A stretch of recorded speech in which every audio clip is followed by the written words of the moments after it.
Friends, இன்னைக்கு நம்ம பார்க்க போறது கடலை மாவு லட்டு தாங்க. கடலை மாவு லட்டு சாப்பிட்டுருக்கீங்களா? வாங்க எப்படி செய்யலாம்னு பார்க்கலாம். அவ்வளோ டேஸ்டா இருக்குங்க.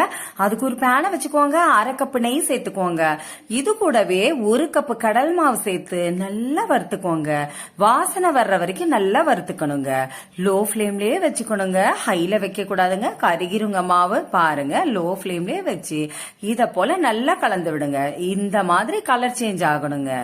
பாருங்க, நல்லா கலந்து விடுங்க. கலந்து விட்ட பிறகு நம்ம ஒரு தட்டுல மாத்திக்கலாங்க. இது அவ்வளோ டேஸ்டா இருக்குங்க.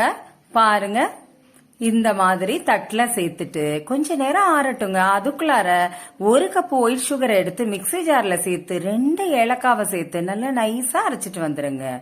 பாருங்க, இத போல அரைச்சிட்டு இருந்தது அந்த மாவுல சேர்த்து நல்லா கலந்து விடுங்க.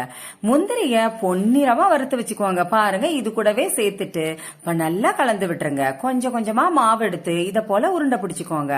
ஒரு முந்திரிய அது மேல வச்சிருங்க. அவ்வளோ அழகா இருக்கு பாருங்களேன். இதே போல எல்லாமே செஞ்சு வச்சுக்கோங்க. இது ரொம்ப டேஸ்டா இருக்குங்க. பாருங்க, அவ்வளோ அழகா, அவ்வளோ சூப்பரா வந்திருக்குங்க. இது டேஸ்டும் அவ்வளோ நல்லா இருக்குங்க. நீங்களும் இத போல ட்ரை பண்ணி பாருங்க.